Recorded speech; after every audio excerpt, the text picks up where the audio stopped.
know you're passionate also about paying it forward and being a coach and a mentor, and so somebody's done that for you. How does that look now in your life as you're building a team? You've built a team almost from scratch, and how does leadership and coaching and mentorship come to life in your own leadership? Yeah, I spend a lot of time with my team on multiple different levels, and every person requires different type of coaching and different type of mentoring. Not everybody's equal, and I am a true believer in feedback. I think that the best tool that we all have as leaders, honestly, as human beings, is feedback. Yes. But feedback sounds easy. Feedback is a very big word.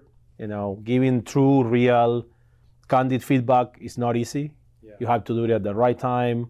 You have to understand the person you're talking to. Some people will like it to be real time. Mm-hmm. Some other people will require a little bit of 2 or 3 days and say, hey, let's go get a beer, let's go get a coffee.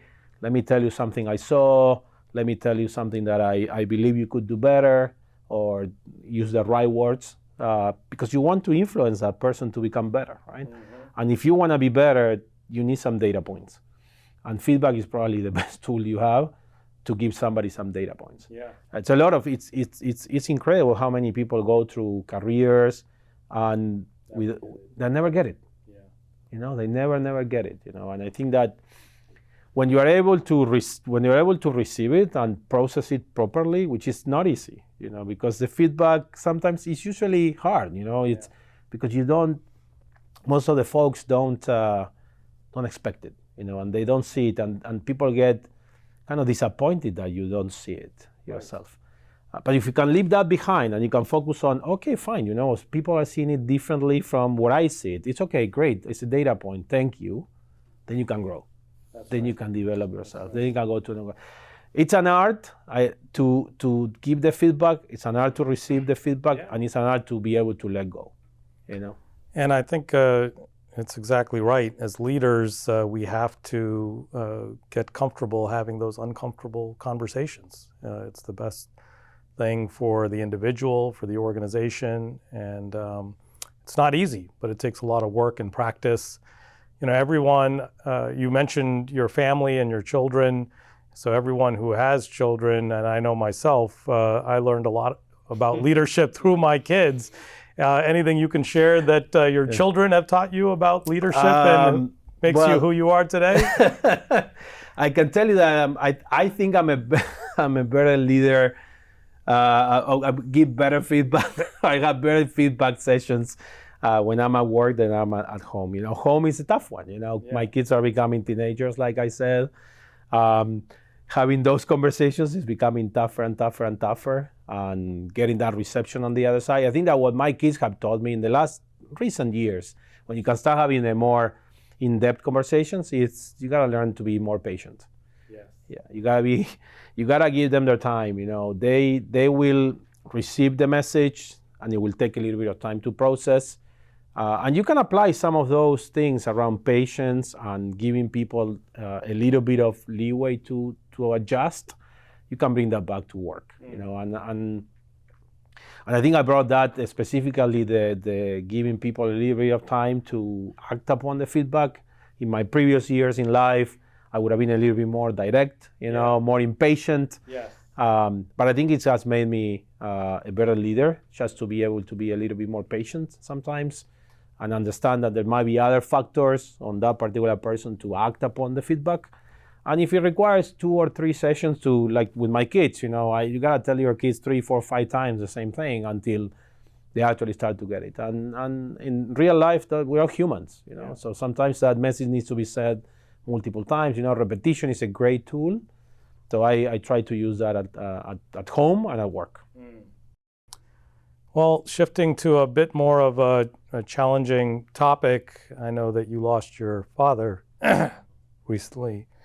I lost my dad in 2017, and it had a profound impact on my life and really changed the trajectory in many ways. Just how are you doing? How was your family? And how was your father's impact on you? Yeah, it's been really recent, you know, and I'm an only child, you know, and I left when I was young, my home country. So my relationship with my dad was kind of a long distance relationship, and I had my ups and downs, like we always, you know, we all do with parents. But I miss him a lot. You know, we just went through to the holiday season. It was the first Christmas and New Year's Eve, and it was my birthday 3 days ago. And I was looking at my family photo. My mom was here, so we were able to bring my mom. And it's tough, you know, to know that he's not there.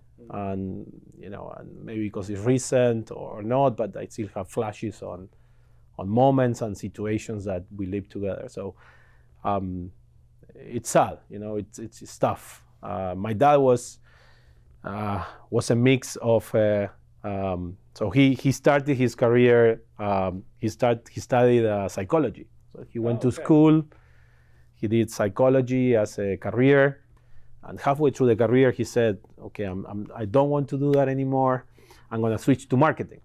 Wow. Yes. A big so change. He completely changed his career, and I remember he did an MBA, and I will never forget, he spent 2 years every single weekend that I remember that I wouldn't see my dad. And then he came out and he became a marketeer. And he opened up his own consulting firm.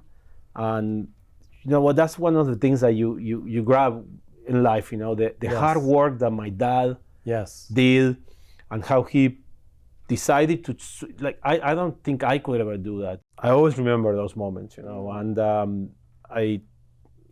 he taught me so much about hard working, you know, that left that mark on me on, you gotta do what you gotta do, you know, you have to follow. If you wanna do something, you can get there, you know, like I couldn't imagine today changing careers or starting a new career, and when you're 40, 50, he did it. So everything is possible, you know, and I miss him, you know. I miss those conversations. He always asked me about my personal development, my career development. He was always very work centered, so I take that with me everywhere I go. And if I have to work 10 hours, 12 hours, if I feel fulfilled in what I'm doing, I'll do it. That's great. Well, thank you for sharing that, and it's clear he's had an incredible impact on your life.